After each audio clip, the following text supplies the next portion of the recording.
Welcome to Middle Fingers Up. I'm your host, Kieran, and today it's just you and me, so we're going to take this opportunity to do something we haven't for a while. We're going to do an It's Good to Gup Shup segment, and today I'm inspired by how I've been feeling about TV raised us, but now we're finally seeing us. So this all kind of stems from a few shows I've been watching lately that really brown people aren't the side quest or side, character. We are the main character. And a lot of these shows that I'm going to talk about are done in a way where it's not loud. It just is. So the other day, I want to give a little bit of credit though. The other day I went to go see Sinners in the theater. This is a movie directed by Ryan Coogler. Huge fan of this movie. My husband and I went to go see it. And this is one of those movies where you're kind of left with this ache. We've been struggling for our identity, struggling to be seen. And I want to say that I don't want to overstep the Black community here. I understand this movie was made through historical, cultural experiences.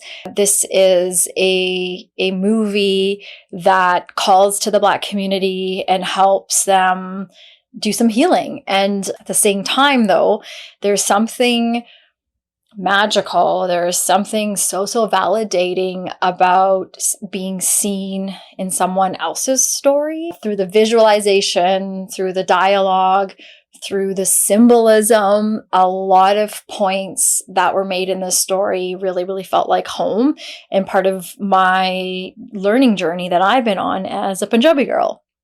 So thank you to Sinners. If you haven't seen it, especially as a person of color, I highly recommend this movie to go and watch. But then after it came out, I felt inspired because I thought it would be really cool today to sit down with you and talk about some other shows that have really cracked open this door for me and helping me put language to those gut feelings, to things that I didn't know how, and also teaching me what's happening in our own community and how I also have been part of the problem. So maybe I can do a little personal reflection before I get started here. Some context. Growing up, I loved acting. I wanted to get into acting. This is over 20 years ago. And so I had an agent. I would go to auditions. But often I was the only person of color in an audition with a bunch of white girls. So we knew where those parts were going to. I did get a lead role of a TV show being filmed out here in Alberta, Edgemont. But soon I was told that I wouldn't be a fit for it because they needed a main character that everyone could relate to. And I think that's sort of what representation has been like for people of color or brown people in particular. Stories are told that help the Western world feel connected because that's where money's made and that's the majority of people. So a lot of my TV raising was done by shows like Saved by the Bell, Full House, 90210. And, sometimes there was a person of color that would show up on the screen, but this person of color was a person of color who was really living in the white world. A lot of how I experienced growing up, a brown girl that was a white brown girl. And really was dominated by the Western culture. And a lot of that was for survival. A lot of that was to feel important. A lot of that was to get shit done. And so there really wasn't a whole lot of role modeling done on the screen. And it makes sense why more and more I felt the need to connect to main characters on the screen that were white and loud. And there was this small part of me, particularly in the 90s, where the Indian film industry played a huge part. My cousins and I did our moving coffee tables aside and dancing and playing roles. So the Madhurys, Juhis, Kajals, Divyas, rest in peace, they played a part in my upbringing. But even then, I wasn't really that connected to the Indian film industry and the roles in the way that I would be with some white characters, because I was still growing up in North America, and I had this push to connect to that becoming of a white girl that I was talking about, white girl complex. So, DDLJ was kind of like the last straw for me, and that was my end of the Indian film industry era. And so then my sister and I would search for these crumbs on TV and on the screen or in our magazines. And so there would be The Simpsons and Apu and his wife Manjula.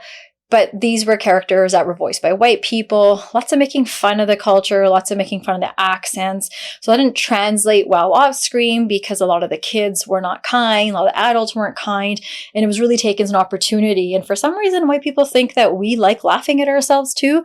So it became this whole, if you can't beat them, join them. And I learned how to make fun of my own people. And also, there were comedians, male and female, that really blew up from our community that did a lot of that as well. And on one hand, we related to them, but I think a lot of us weren't laughing with, we were laughing at ourselves quite a bit. And so when you see a Gwen Stefani from No Doubt wearing a bindi and henna, girls like my sister and I gravitate towards that. And because we're dying for some of our culture, but we see it on a white person. So we're like, oh my God, we're so cool there. This is awesome. That's awesome. She gets us. But even with Gwen, this is before cultural appropriation. There's no credit given to the community. There's no supporting the community.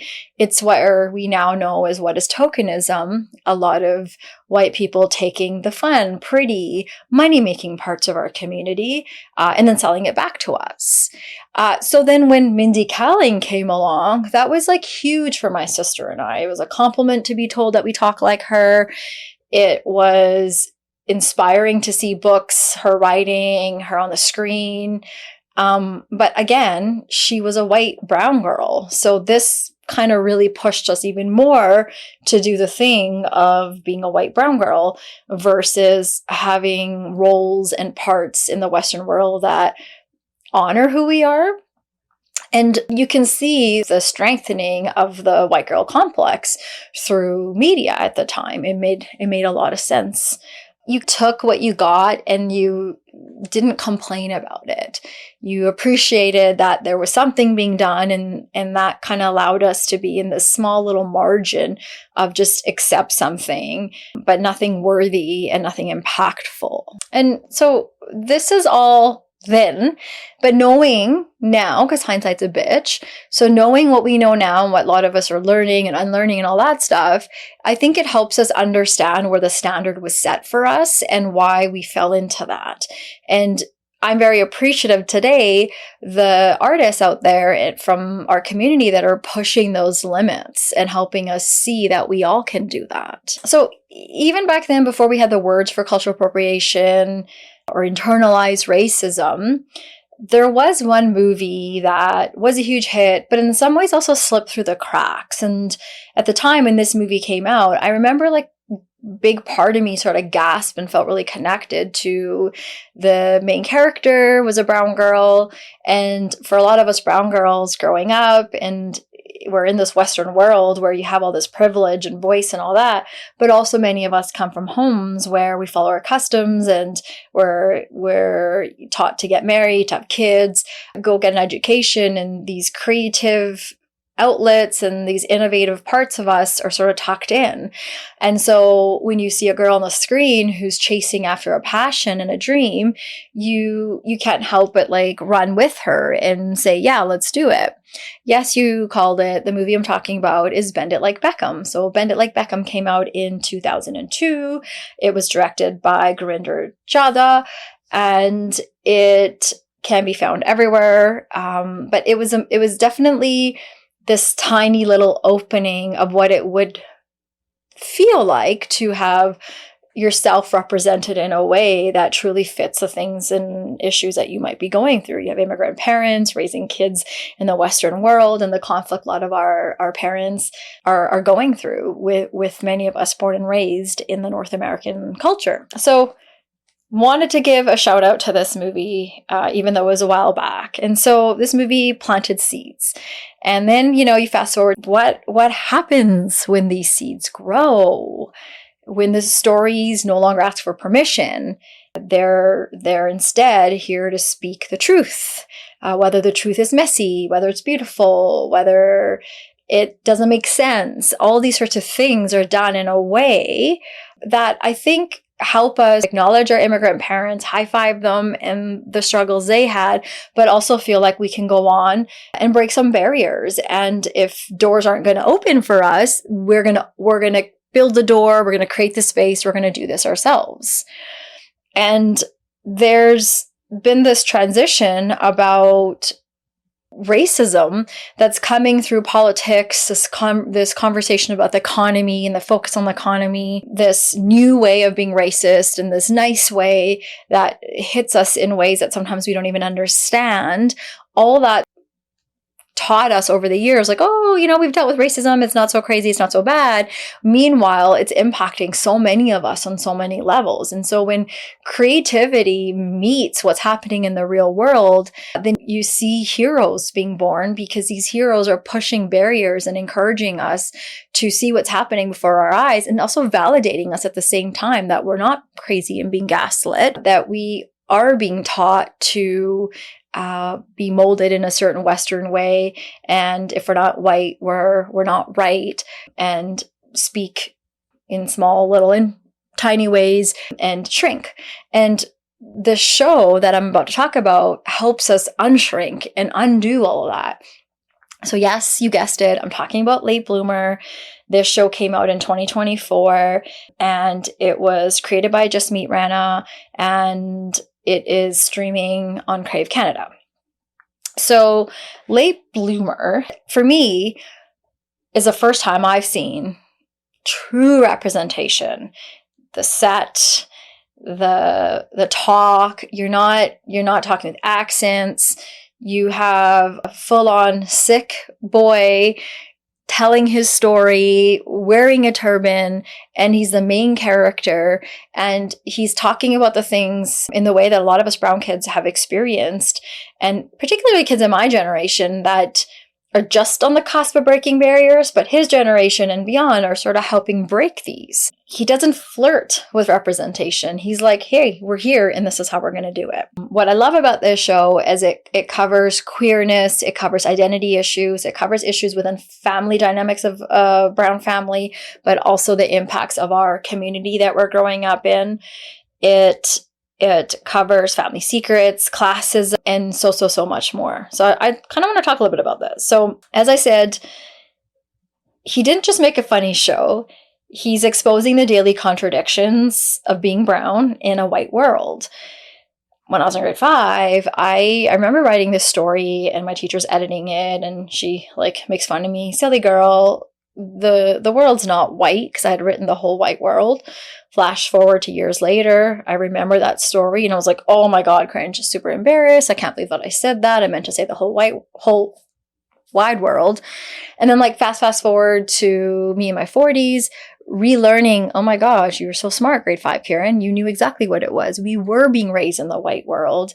Let's call it for what it is. If you're not assimilating, if you're not adapting to the Western ways, you're not really accepted, and you will be looked at in a very different way. And what we see on TV of little bits of our community up until recently, you see that a lot in how the roles and the wardrobe and the talk are always this one way of, this is what brown people are, this is what Asian people are, this is what black people are, indigenous people, so on and so on. So one of the most powerful things about this show that Jasmeet does is he brings forward this quiet comfort so many of us carry within our own communities. So not just about being brown in the West, but being brown in really specific ways. So if I can talk about a couple scenes that really hit home for me. One is in season 2, there's this yoga scene. And this is a moment where Jasmeet is going to an overpriced, expensive yoga studio owned by white people. In North America, over 80% of yoga instructors are white. In fact, I've had a white friend have the nerve to say to me, you know, the typical yoga girl, the tall white girl. So this is how the Western world views yoga. They take something that comes from our ancestry and then they repackage it and sell it to us for way, way more. And girls like me that grew up in the white girl world think, oh my God, yoga is so cool. And meanwhile, have no idea that this is $134 billion wellness industry. And just meet this trying to help us wake up and realize people, like, your wellness journey is coming from colonization. We have to do something here. And he does it in a subtle way. He just calls it for what it is and allows us to interpret our role in this as well as what's happening in the real world. And I think this is so, so brave because a lot of people in our community have been hush-hush about it and haven't really talked about this, haven't had the space to, because it's not allowed. It's shushed. And it's so fucking cringe how many times I've had white friends teach me yoga poses and tell me and teach me and me tell them they're better at this than me. And the problem is a lot of them are, I'm going to be honest, I'm not great at stretching, but it's not giving credit where credit is due. And I think that's the struggle. That's what we see in the white world. It's very individualistic. It's very, we'll take yours and we'll make it better. And while we do this, we're not going to credit where it's coming from. So half of these instructors have no idea. They're reciting words in our language. They're doing all these kind of things, and it's quite offensive. There's no invitation. It's like, this is ours. And I appreciate the brown community pushing back on that now. And that's breaking a barrier right there, that pushback and that, hey, let's look at what's happening here and address this. And so we all play a role when it comes to consumerism, capitalism. And I think when we really start leaning into it, we can see our own faults in this. And also like, okay, you know, we can get mad at ourselves and hate ourselves for this, but also like, what can we do to fix this? And what our role in all this is. Like, yoga was meant to be something that is a service, a way to serve our body, mind, or soul.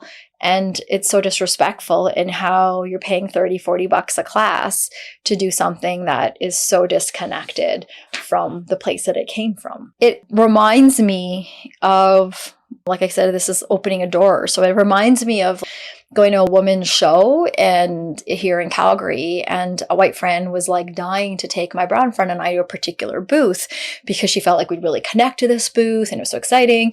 And when we got there, it was a white man selling us tea with turmeric in it. And he didn't know anything about it, just what he had on his sheet. He was making all this money selling it. And he had this arrogance to him. And I was at the beginning of this journey kind of like, could feel something, but like didn't know, and still really trusted that white people knew better than I did.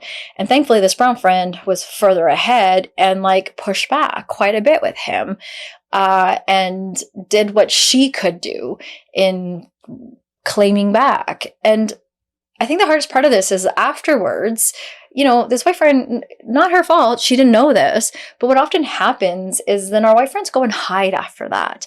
And I went and I followed up with my brown friend because I was like, okay, like, help me understand. I had this weird feeling in my gut. I didn't understand. I was like, this is the shit we used to laugh at our aunties and our moms about, who used to say, rub turmeric on it, have it with that. This is healing. And we used to say, oh God, roll our eyes, Western meds. And now it's being sold back to us like, what the fuck? And Miss Brown friend and I had a really, really engaging conversation about this and taught me a lot. And I really wanted to go and have this conversation with my white friend, but we all know people of color that have white friends like that. There's no space and there's no room for that. We get pushback in really hard, mean ways. And it would have been cool if my white friend also could have brought her curiosity to that conversation afterwards and asked more, but that rarely happened. So there was no opportunity for that there. And so where I'm at now, it's like I'm ready to have that conversation with those folks that are missing the piece.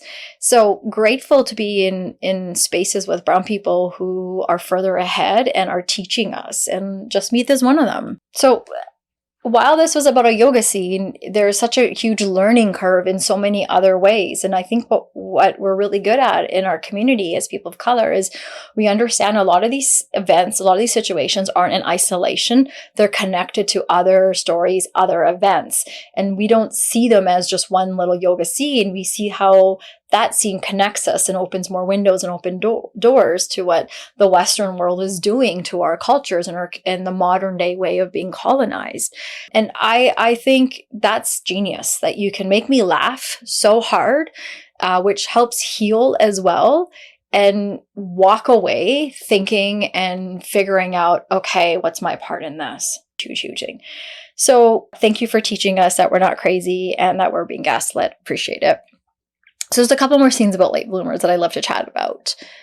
One more is this family religion and this weight of silence. So Jasmeet, the character, goes to visit his girlfriend's family. She's a brown Christian.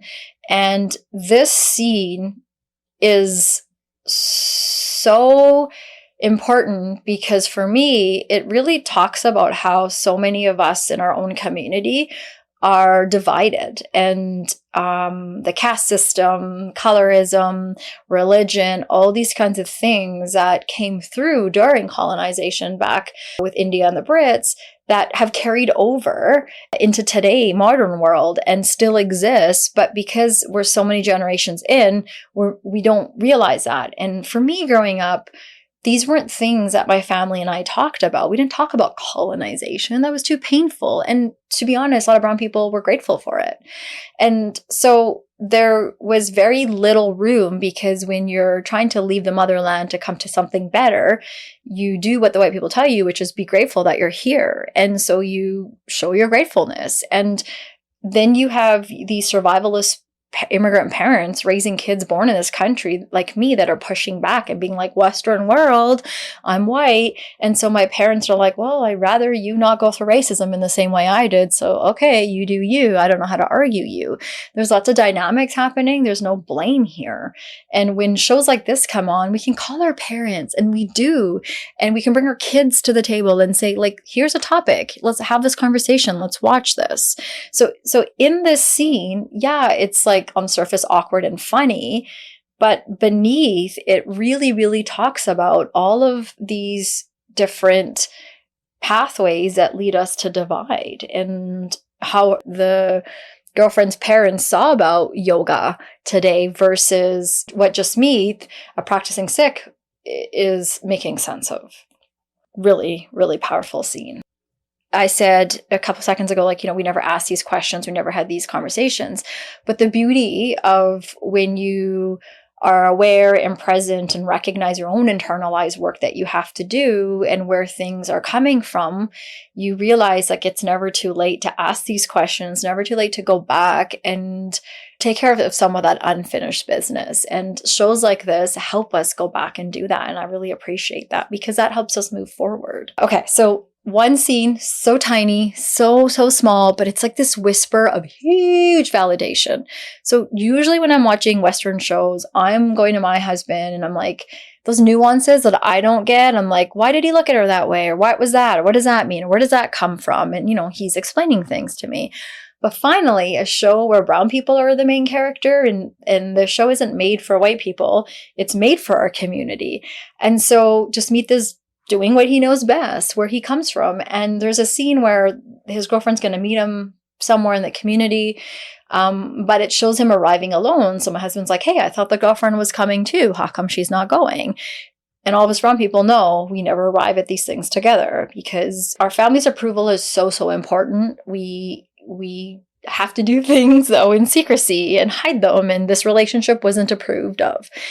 And so I got that. It didn't explain anything. There wasn't a big thing on the screen. It was just this guy arriving on his own, but we knew right there why. And while on the outside, I'm like, oh yeah, don't worry, she's going to meet him there. They can't be there together. On the inside, like fireworks are going off and confetti and my stomach's doing somersaults. And I'm like, oh my God, what is this? This is me having validation from such a tiny little part that's like so insignificant, but it's so big because it's allowing me to understand we did grow up in a lot of secrecy. We did do a lot of things that our parents didn't know, and because we weren't given approval and we were fighting for all sorts of stuff. And it's cool now to be in a place where fine, we laugh about it, but also to go back and make sense of it in ways that will help me with my parenting journey, as well as healing some of the things that happened. And just like plain old, not even reading into it too much, this is the way it is.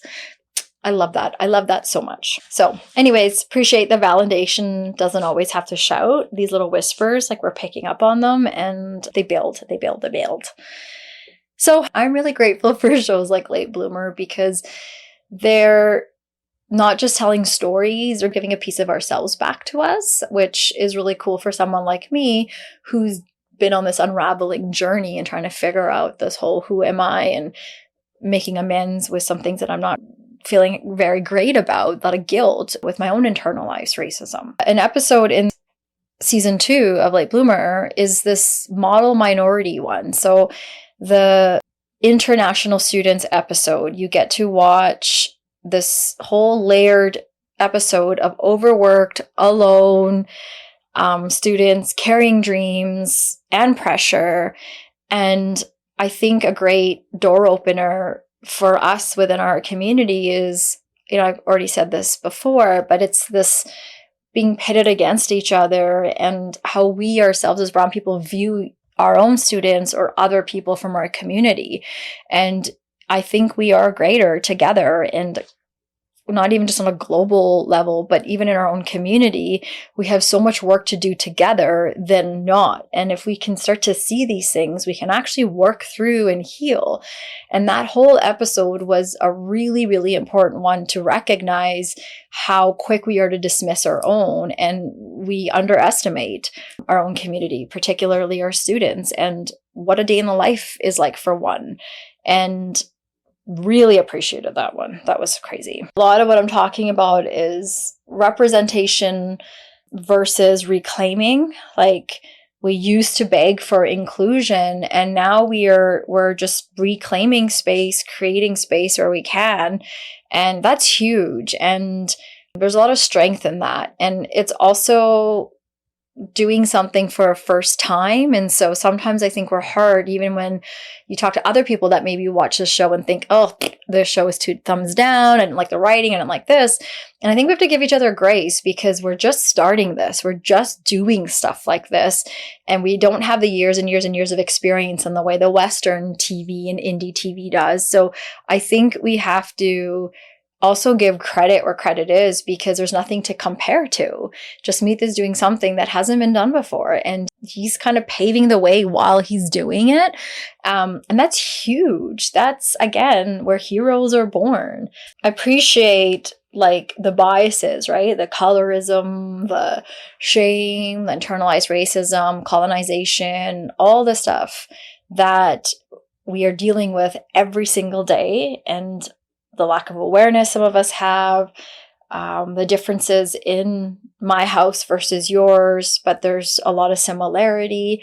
All of these things come out in this funny, brilliant, powerful show where you can learn, but you can also walk away laughing. Thank you for that.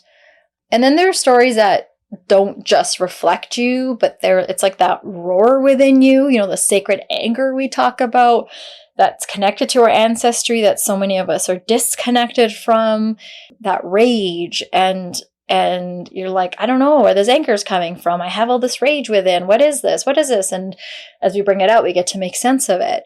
And a movie that helped me address some of my own rage was Monkey Man. So Monkey Man was directed and then also starring Dave Patel. And I want to talk about one part of this movie. Is when Monkey Man came out, I think it was like over a year ago, I remember a lot of people were like, oh yeah, it's like the brown version of John Wick. So again, this movie wasn't made for white people in the Western world. It was made for us. And people took it and put it in this box and were like, oh, it's good, pat it on, good for this. It came after that. Sure, somewhere there, someone read it was inspired by John Wick or Keanu, whatever. Okay, fine. But it wasn't a version of that. That's not what Dave was trying to portray. And he was on, I don't know, like a radio show, podcast, where a young boy called in, who I believe's name also was Dave. And he asked him, I think they were talking about a new Bond. And the kid asked, like, is that something that you'd be excited to do, to be the next Bond and all that? And in the most inspiring way, Dave talks about how that's cool. I love Bond, but I'm not here to go and be in someone else's story. I'm here wanting to make my story, our stories, and put those out. And this is another example of someone from our community understanding the importance of not falling under the Western world, but saying, hey, we also have stories and we need to talk about our stories that have been taken, our land that's been taken. And Monkey Man is such a symbolic version of what rage and pain would be if it had a face, a body, a mind, a soul, a purpose. And he's trying to reclaim, trying to, go through revenge, but take back, make sense of a voice, a land, a life that was taken from so many brown people. And I think the way that movie, even though he was starring in it, he was the side character. The actual stars of the movie, the heart of the movie, was Hijra, the trans community. And after watching that movie, I went back and did a little bit of work, and I learned like how empowering and powerful the trans community has been in South Asia. But post-British colonization, they were criminalized under Section 377 and labeled as unnatural. And generations after that carried that with our trans community. And it's not just taking our land, but it's taking our people and giving them a new name. And we're carrying that out over generations. And this was really powerful for me to learn about something from my own community, and the pride that Dave brought back in teaching us, like, okay, history happens, but not everything's perfect and not everything's right about it too. We got to go back sometimes and understand in order to not do these things, to move forward. I think through Late Bloomer, through Monkey Man, we realize how much of this colonized mindset still lives within kids that are born and raised in North America, like me, and didn't even know that. Like, it's innate, it's in us. A lot of people laugh at intergenerational trauma and don't understand the science of the epigenetics and how our mothers are carrying, and their mothers are carrying, and their mothers are carrying trauma. And it's in our genes, in our DNA. And white supremacy is embedded in that too. Years and years and years later, you can have the most aware and supportive white person, and it takes a true working, curious white person to realize, oh, I still have this in me, and I got to undo this, and I got to keep working on it. It doesn't just go away after a class or a book I read.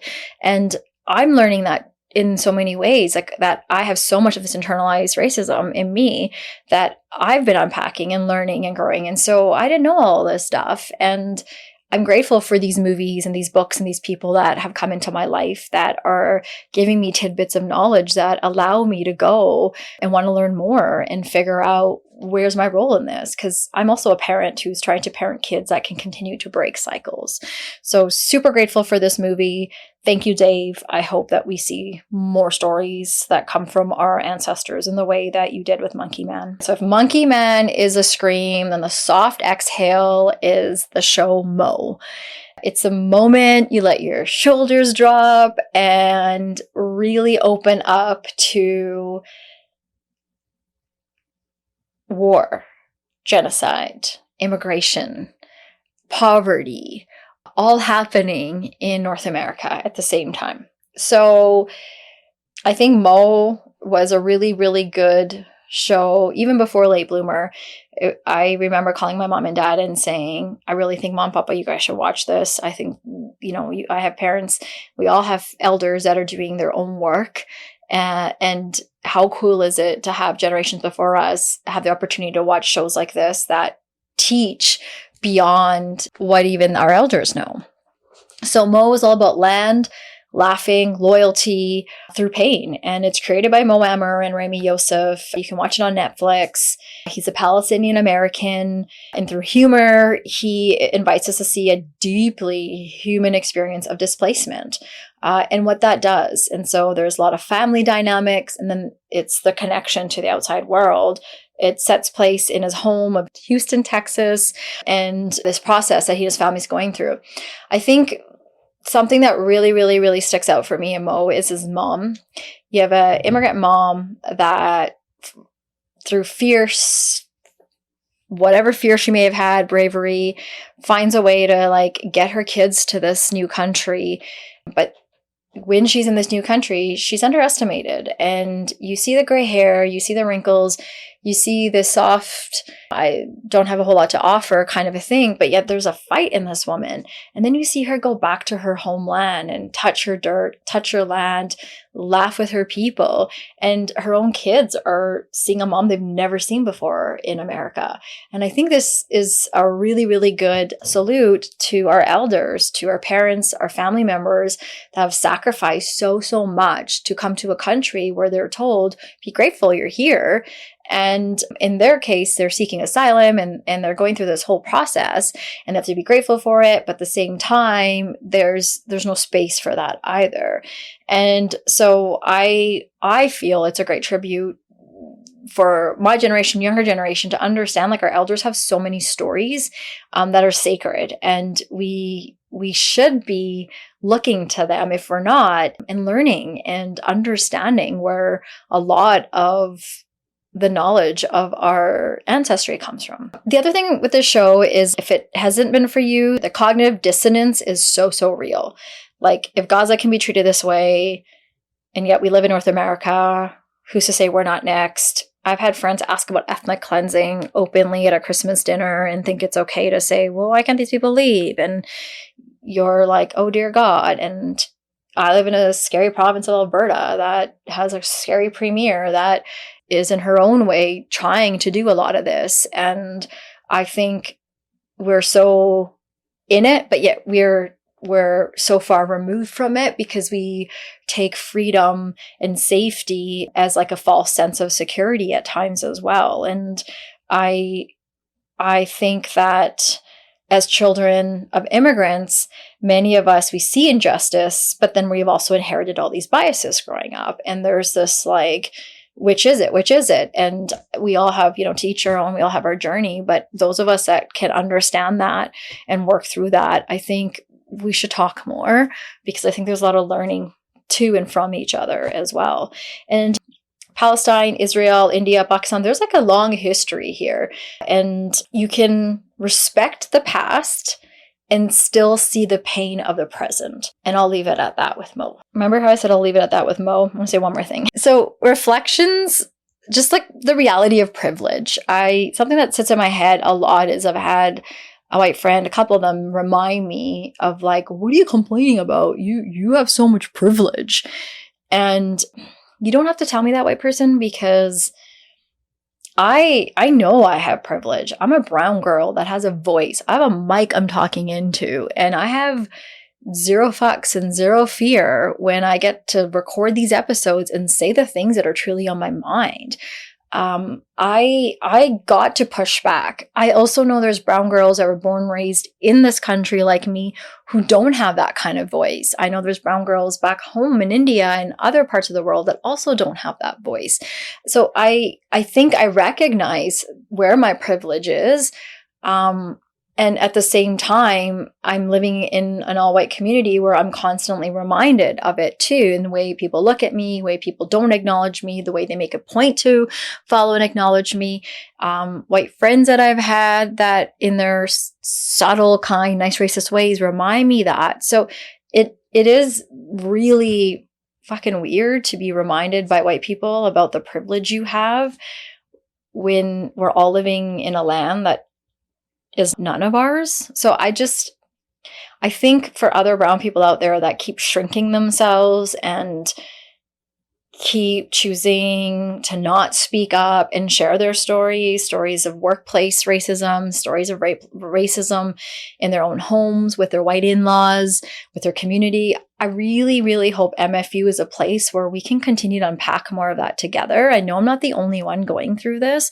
I know this because a lot of you are messaging me and DMing me, or if I'm out with brown girls, we have a very open conversation about everyday experiences where a white person has reminded us that we are lucky to be here and have treated us like we need to be civilized. And I want to encourage more talk so that we can walk alongside our white friends, or we can walk alongside these coworkers, or be in our community and feel like we all have something to give here. We can all figure this out together. Me being here isn't shade on you, man. And so can we work together? So I would love to hear more from you guys. And more importantly, I hope that more of you, brown girls, brown guys, brown people, like you want to speak up and come on and talk about some of these experiences. Because when we watch these shows that validate us silently, I think it gives us more hope and more community to be able to talk out and talk more. So how cool, full circle from my time of going to these auditions and being around very few brown people and having to try out for these parts that weren't even from my community, to today being able to watch these shows with my own kids. And, I didn't even talk about some shows like Miss Marvel and superhero shows where we can sit down together and be like, yep, that's a brown person. Yep, that's someone from our community. To see just Meath with a turban, having a show like Late Bloomer, or Mo, a Palestinian, a comedian, being out there and people are feeling inspired. I think that's really, really good barrier breaking for kids like mine who get to grow up and access their voice more and maybe even put some creative work out there themselves. So to these creators today that we talked about, thank you for not waiting for a green light, but just deciding to create that space, make that space, and do something like this. It is very, very fulfilling, and we need more. There's so much more space. So I hope to see more artists, musicians, more people in our community, because when you see art, that's how you know you're thriving as a community, and we need more of it. So I hope people don't stop. Painters, muralists, all these people out there that can put these stories out. I'm so grateful. To people listening and watching today, like what show made you feel seen in the way that I've talked about today?